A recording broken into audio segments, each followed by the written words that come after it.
यहाँ मैंने जाना है और मैं कल भी आई थी यहाँ, आज भी आई हूँ। और फटाफट से पहले अपना काम कर लेती हूँ, फिर बताती हूँ आप लोगों को डिटेल से मैंने आज क्या काम किया। कल से आज से पूरा दिन लग गया मेरा, कल भी और आज भी। अब मैं रोड क्रॉस कर रही हूँ साथियों, मेरी नहीं तो टंगड़ी टूट जाएगी, टंगड़ी, अगर मैं ऐसे वीडियो बनाते चली तो। आप सभी लोगों को मेरा नमस्कार। उम्मीद करती हूँ आप सब लोग ठीक होंगे और मैं भी ठीक हूँ। साथियों अभी मैं आ रही हूँ पुलिस चौकी से, और यहाँ का मौसम का अगर मैं तो आपको हाल दिखाऊं तो बहुत ही भयंकर हो रहा है। बारिश हो रही है और मैं बारिश में ही गई। पहले डीसी में गई थी, फिर डीसी से आने के बाद फिर गई मैं पुलिस चौकी भोटिया पड़ाव। थोड़ा वहाँ काम था, सत्यापन कराना था डॉक्यूमेंट का, तो मैं वहाँ गई थी और अभी आ रही हूँ मैं जस्ट। और आज इतना काम हो गया ना, आज तो मैंने दिन भर कुछ खाना भी नहीं खाया है, बहुत ज़्यादा काम हो जाता है। अब मैं जा रही हूँ घर को और मैं आप लोगों को दिखाती हूँ मौसम का हाल। बहुत ही बारिश हो रही थी और वो काम तो मेरा आज पुलिस चौकी में आज भी नहीं हो पाया। अब कल जाऊँगी मैं, फिर कल बताती हूँ आप लोगों को कल का हाल क्या रहता है। ये देखो यहाँ का मौसम एकदम बारिश वाला हो रहा है और बारिश हो रही है। मैं तो बारिश में ही गई, बारिश में ही जा रही हूँ घर को। देखते हैं क्या रहता है। कल का सी बस कल मेरा काम हो जाए। बड़ा लचड़ पचड़ वाला काम होता है, किसी को कितना ही समझाओ, कितनी बातें बताओ ना, क्या ही करें। लाइफ में किसी को उसको समझ में आता नहीं, बस लोगों का है काम बोलने का, बोल देते हैं। जा रही हूँ मैं।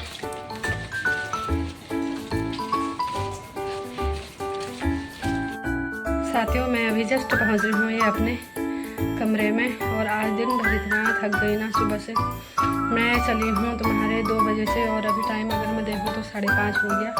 2 बजे से कंटिन्यू 5 बजे तक दौड़ भाग में थी।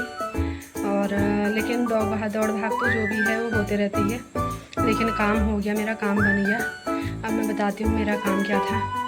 आज मेरा जो काम था, उस काम को ना मैं कल से लगी हुई थी। मेरी जो मकान मालकिन है जहाँ मैं रहती हूँ, तो उन्होंने बोला था कि भौतिक सत्यापन हो रहा है, तो मुझे भौतिक सत्यापन का वो चाहिए करके फॉर्मेट।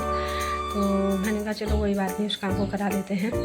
लेकिन मैं कल गई थी यहाँ नीचे डीसी में गई, भोटिया पड़ाव हल्द्वानी में पुलिस चौकी में गई थी उस काम को कराने के लिए। लेकिन जैसे ही वहाँ गई तो भोटिया पड़ाव में उन लोगों ने बोला था, क्योंकि मैंने तो अपनी पूरी डिटेल भर ली थी, आधार कार्ड वगैरह सब चीज़ लेके गई थी मैं, उसमें साइन वगैरह करते थे। फिर बाद में ये बात आई कि इसमें तो उनका नाम कुछ है ही नहीं करके, मकान मालिक का।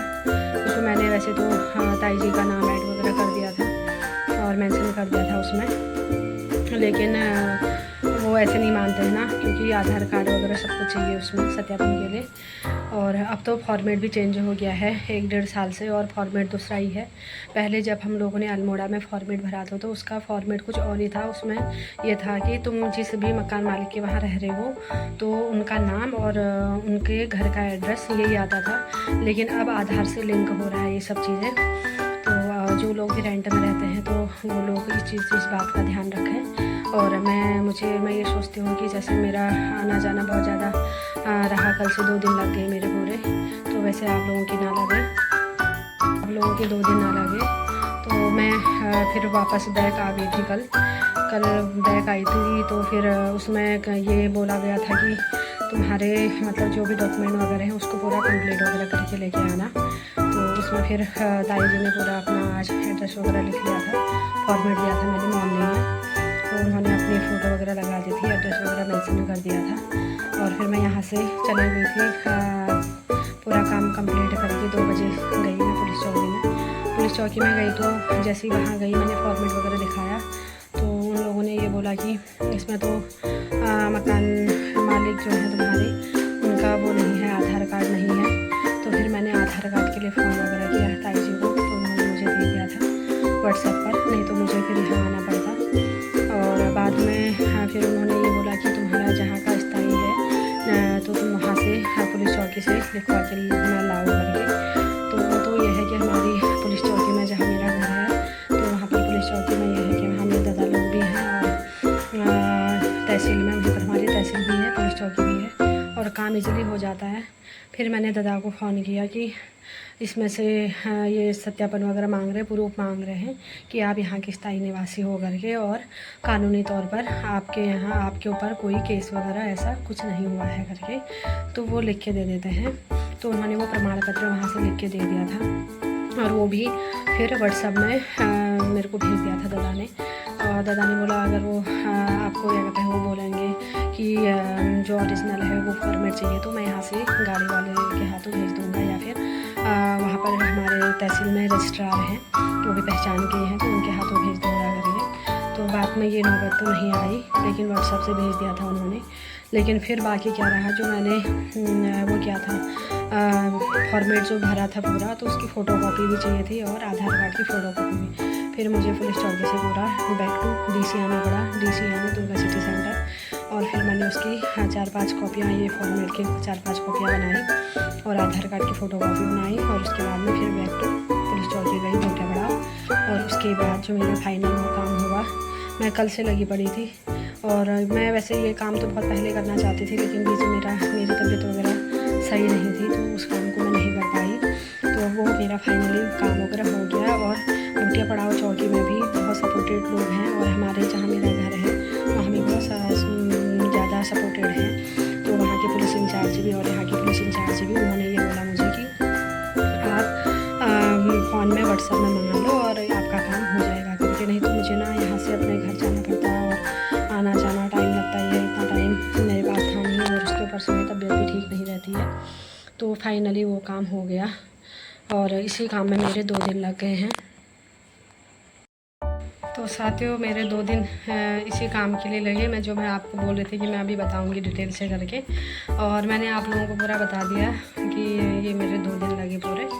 और उसके बाद फिर मैं गई थोड़ा मार्केट गई, वो भी मेरा बहुत इम्पोर्टेंट काम था। और क्योंकि मैं बीच में क्या ही बोलूँ, बीच में ऐसा होता है कि मेरी ड्यूटी वगैरह लगती है, एग्ज़ाम ड्यूटी, जिसमें गवर्नमेंट बच्चों के जो गवर्नमेंट एग्ज़ाम होते हैं तो मेरे स्कूल में ड्यूटी लगती है। तो उस ड्यूटी में मुझे जाना होता है, तो तब उसके लिए मुझे ना साड़ी वगैरह लेनी थी। और फिर मैं चली गई मार्केट और वहाँ से अपना सामान वगैरह फटाफट से साड़ी वगैरह लिया, मैंने कपड़े लिए। और फिर मैं आगे प्लस पॉइंट ये रहा कि जो सत्यापन का जो बवाल है ना ये हो गया। मेरे मकान मालकिन का उनका भी सर दर्द ख़त्म और मेरा भी टेंशन ख़त्म, क्योंकि आए दिन ना वो बोलते थे सत्यापन करना है, मेरे कन से हो नहीं पाता था, बीच में तबीयत ख़राब हो जाती थी। और एक्चुअली ये रहता है कि मैं जब घर में जाती हूँ तो वहाँ मेरी हो जाती है तबीयत ख़राब। मैं यहाँ से सोचती हूँ मैं उस काम को करूँगी और घर जाती हूँ तो कुछ और ही हो जाता है, तो वो काम नहीं हो पाता है मेरे से। और सब लोग अपने अपने कामों में बिजी रहते हैं, मेरे दादा लोग भी सब बिजी रहते हैं अपने अपने कामों में, तो वो लोग इतना टाइम दे नहीं पाते हैं। अभी मैंने एक उसके लिए सर्टिफिकेट के लिए और बोला था, 1 महीना हो गया मेरे भाई ने अभी वो सर्टिफिकेट नहीं बनाया है, पता नहीं कब तक कंप्लीट होगा, राम ही जाने भगवान जाने। और जब मैं बीच में हरेले में घर गई थी तो मैंने कहा मैं तहसील जाती हूँ, उस काम को करा के लाती हूँ। और अगर तहसील हमारा कुछ दूर भी नहीं है, वहीं पर है, वहीं पर घर है, वहीं पर तहसील में। और उसमें मेरे भाई ने बोला था ना इस काम को मैं करा दूँगा, तुम तो चले जा हल्द्वानी वो, और मैं उस काम को कर दूँगा। भाई साहब अभी 1 महीना हो गया, वो काम मेरा अभी मेरे भाई ने किया नहीं है। और होता ही है ना, बहुत सारी चीज़ें होती हैं। और वो मैंने जो डॉक्यूमेंट हैं वो मैंने सबमिट करने हैं कॉलेज में, तो वो मेरे भाई ने अभी वो काम नहीं किया है, पता नहीं कब करेंगे। शायद मुझे ऐसा लग रहा है वो इस काम को तभी करेंगे जब ये वीडियो को वो देखेंगे, तभी शायद संभव हो पाएगा। फिर अगर मैं कुछ फ़ोन वगैरह में कुछ बोलती हूँ तो फिर क्या होता है, फिर तो मैं नहीं होती है, फिर वो काम हो नहीं पाता है। तो मैं सत्यापन के लिए भी बोला था, मैंने उनको बोला, मैंने कहा यहाँ तहसील से हो जाता है, यहाँ से इस काम को कर दो, बस नकार दिया कि नहीं हो पाएगा, नहीं है, मैं यहाँ काम में बिजी हूँ, ये वो काम रहता है, मैं ये नहीं कह रही हूँ काम रहता है, लेकिन जहाँ पर मेरे को प्रॉब्लम रहती है ना वहाँ पर थोड़ा सा हेल्प तो करनी चाहिए ना। अगर वो लोग अगर किसी काम को के लिए कहते हैं तो मैं अपना सब कुछ छोड़ देती हूँ, और अगर उनकी बारी आती है तो वो बहाने बनाते हैं। मेरे को ये तो पता है काम रहता ही है, लेकिन थोड़े से उस काम को पीछे करके इम्पोर्टेंट काम भी करने होते हैं, तो थोड़ा हेल्प करने में क्या हर्ज हो जा रहा है। तो लेकिन दादा अब इस वीडियो को देखना और उसके बाद ही काम आप शुरू करना मेरा, और इस काम को प्लीज़ मेरे जल्दी कर देना, मेरे को डॉक्यूमेंट सबमिट करना है कॉलेज में। मैं अभी भी बोल रही हूँ आपको और रिक्वेस्ट कर रही हूँ। और गुस्सा मत होना, गुस्सा होने वाली बात नहीं है। और क्योंकि होता ही है, मुझे 1 महीना हो गया बोलते और सत्यापन के लिए भी मैंने 4-5 महीने 2-3 महीने पहले ही बोल दिया था, अरे वो काम कराना है, हाँ हो जाएगा, हाँ हो जाएगा, हाँ हो जाएगा। तो लास्ट में क्या होता है ना, फिर मुझे दौड़ा भागी मुझे अपने काम खुद करने पड़ते हैं। और वैसे भी सबको अपने काम खुद करने चाहिए, और कभी कभी ये रहता है कि खुद जाना भी चाहिए और नॉलेज भी मिलती है और अच्छा भी लगता है। और काम हो गया इजीली, कोई बात नहीं, 2 दिन लगे लेकिन वो काम हो गया है कंप्लीट। अब मेरी मकान मालिक की भी अब मेरी जो मकान मालिक हैं उनकी भी टेंशन ख़त्म हो गई, वो भी शांति से सोएंगे और उनसे ज़्यादा शांत से मैं सोऊंगी, आराम से रहूँगी, कोई टेंशन नहीं, ना किसी को टेंशन देना ना लेना।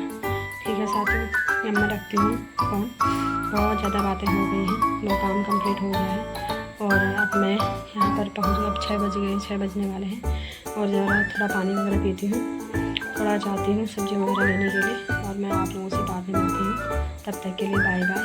और हाँ, आप लोगों को अगर ये वीडियो पसंद आया तो प्लीज़ लाइक कर देना, सब्सक्राइब कर देना, शेयर कर देना। और आप लोग इतना सपोर्ट कर रहे हैं और तहे दिल से आप लोगों का बहुत बहुत धन्यवाद और आभार। और तब तक के लिए बाय बाय। जय हिंद, जय उत्तराखंड। मैंने दादा लोगों को इसलिए बोला ना इस काम को कर दो करके, वो इसलिए बोला मैंने क्योंकि मेरे बीच में बहुत तबीयत वगैरह ख़राब हुई थी, मुझे हॉस्पिटल के भी चक्कर लगाने थे, अल्ट्रासाउंड भी कराना था और वैसे भी पूरा ट्रीटमेंट किया, दवाइयाँ वगैरह ली और हर हफ्ते मुझे ट्रीटमेंट करना था। कम से कम मेरा जो ट्रीटमेंट चल रहा है वो अप्रैल से चल रहा है। और मैं अगर घर में ये बात वगैरह शेयर वगैरह करती हूँ, बिलीव तो करते हैं, ऐसा नहीं है, वो आते भी हैं देखने के लिए यहाँ पर। और लेकिन फिर वही रहता है ना, उसने कहा यार आज बीमारी है, कल बीमारी है, लेकिन बहुत सारी चीज़ें होती हैं तो नहीं हो पाती हैं। तो लेकिन हाँ ये है, ज़्यादा इसमें बुरा मानने वाली बात भी नहीं है। और काम वगैरह हो गया, कंप्लीट हो गया। और जब मेरी तबीयत सही नहीं रहती है तभी मेरे को उम्मीद भी रहती है कि ये काम थोड़ा सॉल्व कर दें और मेरा ये काम कर दें करके। और जब मेरा स्वास्थ्य सही रहता है तो मैं खुद ही उस काम को कर लेती हूँ और इसमें कुछ वो करने वाली बात नहीं है। ठीक है तो साथियों, ठीक है, अब मैं मिलती हूँ नेक्स्ट ब्लॉग में, तब तक के लिए बाय बाय।